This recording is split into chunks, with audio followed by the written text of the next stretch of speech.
Por el momento lo que me interesa ver es el día de hoy, pues permeación de gases y sobre todo ver algunos detalles y ver cómo se generan las ecuaciones. Entonces vamos a ver este problema también para ver qué tipo de información, qué tipo de datos ocupamos. De hecho, para que no se vea tan, digamos, tan intimidante por el enunciado que está aquí, en realidad son dos problemas. Entonces vamos a empezar con este dibujo. Entonces el permeador de gases, como vimos la semana pasada, pues típicamente tenemos una alimentación y vamos a tener dos salidas, una de permeado y otra de retenido. Voy a usar aquí el puntero y entonces si ustedes se fijan, el retenido está del mismo lado que la alimentación. Esto es lo que llamábamos permeación tangencial, y debido a la diferencia de presiones es que se va haciendo pues el paso del fluido y se va generando el permeado. Precisamente los modelos más realistas, por decirlo así, lo que consideran es que el flujo va haciendo a lo largo de la membrana, ¿no? Y entonces la concentración puede variar. Aquí lo que vamos a hacer es como, por decirlo así, tomar una concentración promedio para el permeado. Y entonces fíjense que pues, hay que considerar una serie de variables. Primero los flujos, flujo de alimentación, de permeado y de retenido. Después, presiones. Hay una presión 1, que es la presión mayor, y una presión 2, que es la presión menor.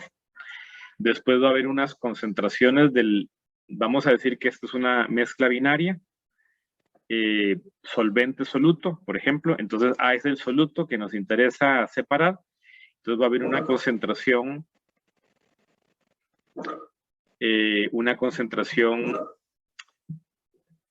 de soluto, digamos, inicial, alimentación, y va a haber una concentración de permeado y una concentración de retenido. La de retenido va a ser mayor y la de permeado va a ser menor. Vamos a suponer que aquí lo que queremos es, por ejemplo, digamos, purificar un gas. Por ejemplo, para purificar gas, un biogás de una biofermentación. Entonces, eso es lo que esperaríamos, que aquí haya menos concentración de A y al revés va a haber más concentración de B en el permeado y lo contrario va a pasar en el retenido. Y así estamos concentrando un gas. Entonces, eso nos define pues una serie de variables. Vean que hay como 10 variables. Entonces, pues eso se traduce, por ejemplo, en esta enunciado. Un enunciado típico, pues, por ejemplo, aquí dice que queremos separar dióxido de carbono y metano. Entonces, posiblemente queremos purificar el metano, que tal vez es un biogás. Entonces, ¿qué información necesitamos? Una información que necesitamos son las permeabilidades. Las permeabilidades, vean que aquí se usa una unidad llamada Barrett y abajo tenemos la conversión del Barrett y entonces vean que las unidades es algo así como un flux por una longitud entre una presión. Entonces, si ustedes, una de las preguntas sería, ¿qué es esto? ¿La Q mayúscula o la Q minúscula que aparece en el McCabe? En el McCabe, en la ecuación de permeación de gases, aparece una Q mayúscula y eso dicen que es igual a una Q minúscula entre Z. Entonces, vean que Q entre Z, Z es el espesor de la membrana, Z está en metros, por lo tanto. Entonces, y el Q multiplicado por una diferencia de presiones me tiene que dar un flux, un NA.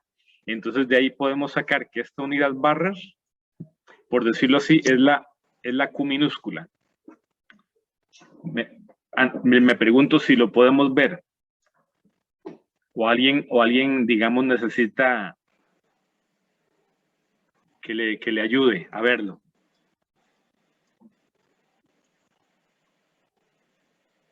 Si agarramos, si decimos que es Q minúscula, entonces resulta que si dividimos entre metros, pues desaparece la unidad metros. Vean aquí al final. Analicemos estas unidades. Si yo divido por Z, pues estoy desapareciendo la unidad metros. Y si multiplico por unas presiones parciales, pues estoy desapareciendo la unidad kilopascales. Y lo que me va a quedar son unidades de flux. Entonces, por eso es que yo puedo saber que el barrer es la unidad del Q minúscula. Ahora estamos más claros.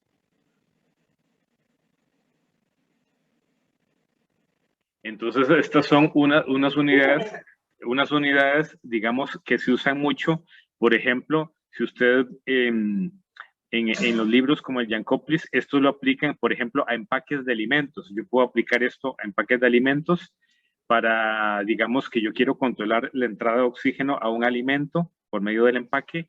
Entonces, las permeabilidades de empaques, por ejemplo, pueden venir en barras. O, por ejemplo, si yo tengo una tapa de caucho en una botella y yo quiero que no entre el oxígeno en esa botella, lo que está ahí conservando adentro, pues me interesa saber la permeabilidad de esa tapa de caucho.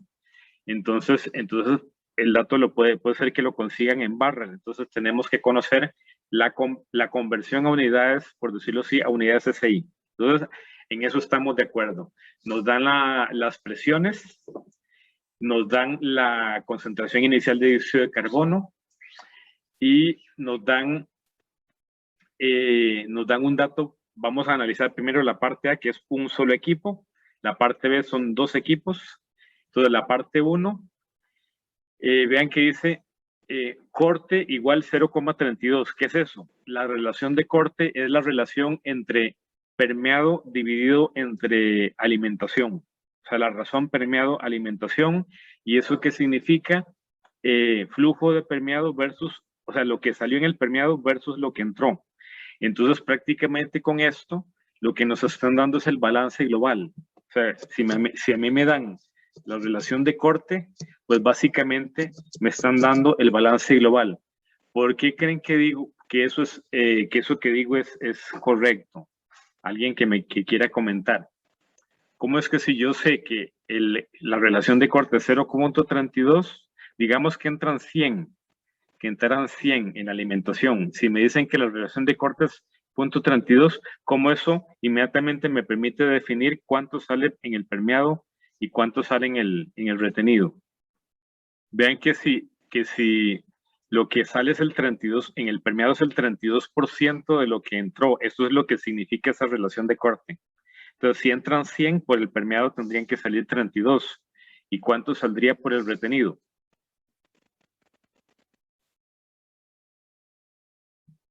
Ya dijimos 68, profe. 68, correcto. Exactamente, la diferencia. Podemos verlo de 2 maneras. 100 menos 32, o podríamos verlo también como 1 menos 0,32. O sea, el porcentaje de lo que sale por el retenido es 1 menos esa relación.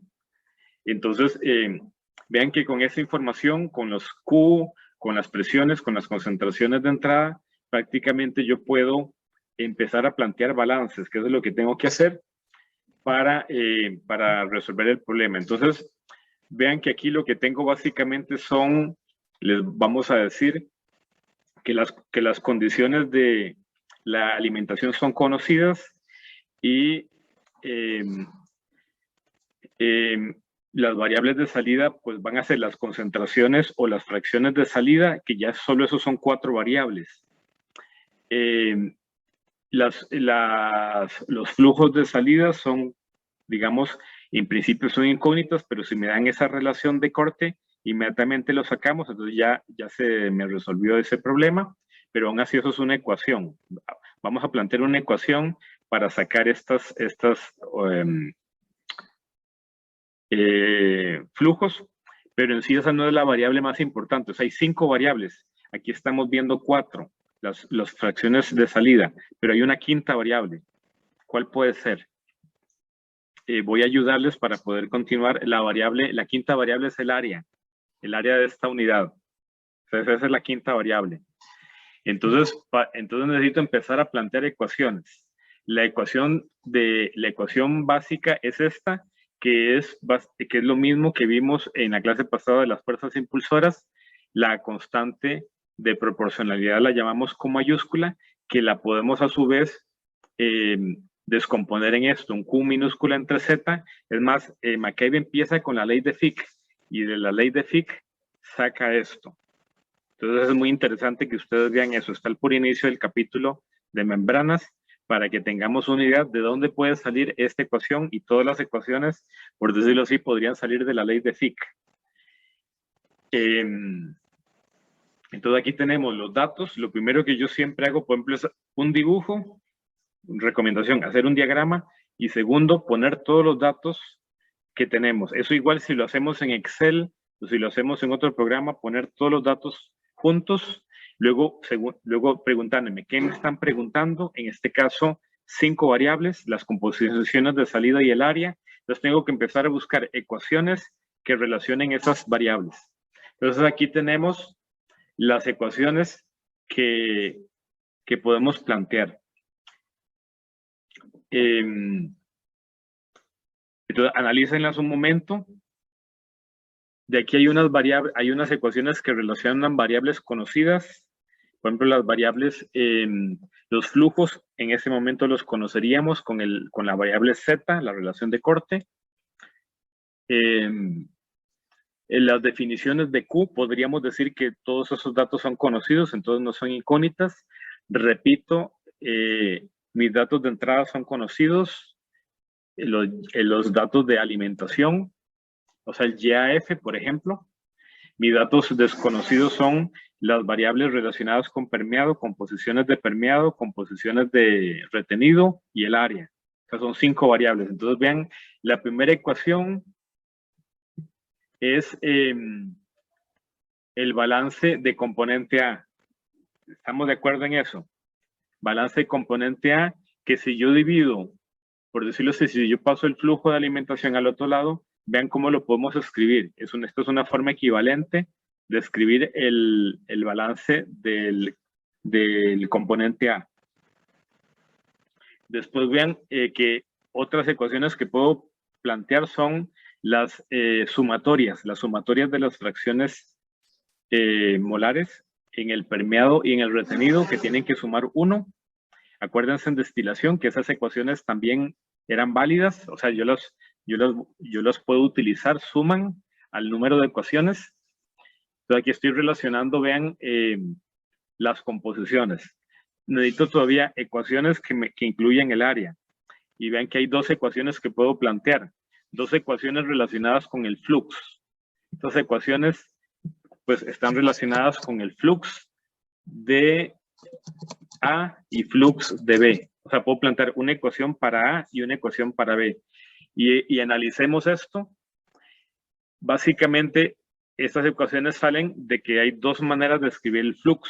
O sea, el flux de A, yo lo puedo escribir como, es más, si somos estrictos,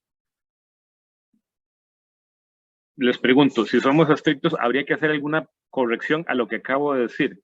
O sea, ¿es flux o es otra cosa? Las ecuaciones, como están escritas.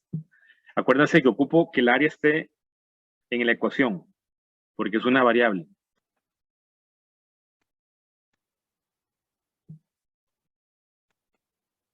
Entonces, es como decir, ¿el profesor se equivocó o no se equivocó?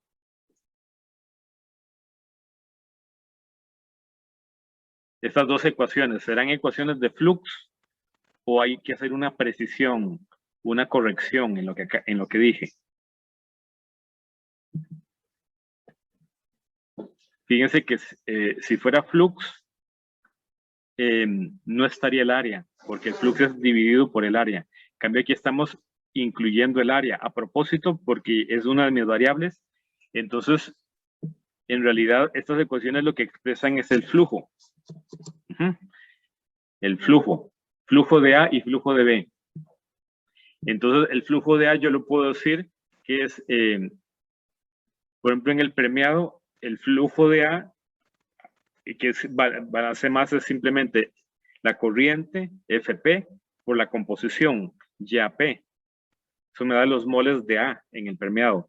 Igualmente, en el caso de B, pues la corriente FP por la composición Y sub BP me da los moles de B. Eso es balance de masa básico. Pero a su vez yo puedo aplicar el concepto de fuerza impulsora y escribir una expresión para el flujo, que sería, acuérdense, NA por el área, y NA era QA por la diferencia de las presiones parciales de A. Igualmente, en el caso de B, pues NB yo lo puedo escribir como, o sea, el flujo puede ser NB por el área, y NB es QB por la diferencia de las presiones parciales de B. Detengámonos un momento, analicemos bien lo que acabo de decir para que realmente entendamos esto. Y entonces, a ver si en 5 minutos podemos resolver el problema. Básicamente, estas son las ecuaciones. O sea, son 5 ecuaciones. La balance del componente A, las dos ecuaciones de suma de las fracciones molares y estas 2 ecuaciones de flujo de A y de B que involucran el área. Entonces son 5 ecuaciones con 5 incógnitas. Digamos que ya mi sistema debería tener solución. Vean qué interesante, si yo esto lo hago con dos permeadores, me salen 5 más 5, 10 ecuaciones, 10 incógnitas. Si son 3 permeadores, pues van a ser 15 ecuaciones, 15 incógnitas, y así sucesivamente. Cada unidad adicional me suma 5 incógnitas y 5 ecuaciones, pero en sí no es complejo. O sea, estas ecuaciones, si entendemos cómo plantear un permeador, podemos plantear 2, 3, 4, 5, y como les digo, pues metiendo estas ecuaciones en un programita como el IHT4, que es el que vamos a usar ahora, vean que yo puedo resolverlo. Entonces vamos a usar estas ecuaciones en el programa. O sea, estas ecuaciones las vamos a meter en el programa y vamos a obtener un resultado. Entonces voy a minimizar aquí y vamos a abrir el programa IHT4 para ilustrarles. Aquí tengo Interactive Heat Transfer, que me parece que yo les había pedido que lo instalaran. Esto es un programa muy fácil de utilizar, donde simplemente escribimos las ecuaciones y le ponemos resolver y ya nos lo resuelve. Entonces voy a correr mi imagen por aquí, porque a la derecha van a aparecer los números, o sea, las variables con sus valores.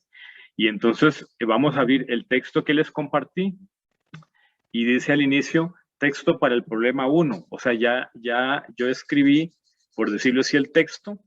Y si ustedes analizan este texto, pues básicamente son los datos que yo necesito, las ecuaciones, y por ahí hay una restricción que el área tiene que ser positiva porque el programa de primera entrada me tiró un área negativa, entonces uno le puede poner restricciones, por ejemplo, decirle que área A tiene que ser mayor que 0 y el programa entonces no respeta eso. ¿Por qué sucede eso? Porque como esto es multivariable, pues puede ser que haya, digamos que haya más de una solución, pero que no todas las soluciones tengan sentido, que solo una solución tenga sentido. Entonces, pues les repito, aquí el programa, si esto lo podemos llamar un programa, tiene ciertos comentarios para que a ustedes les quede todavía más claro qué son las diferentes ecuaciones. Y ahora simplemente lo que ponemos es solve. El programa solito pues me pone unos valores iniciales que si por ejemplo no encontrara la solución, yo puedo jugar con estos valores iniciales Por ejemplo, si los valores son muy pequeños, podría ser que estos valores iniciales no sirvan. Entonces yo puedo jugar con esto. Aquí no le vamos a cambiar nada, simplemente le vamos a poner OK. Y vean que aquí me dio ya unas respuestas que son las mismas que están en la presentación. Vean que me da los valores de salida, que pasamos de 15% de dióxido de carbono, porque el dióxido de carbono, en el permeado pasamos a 41% de dióxido de carbono, y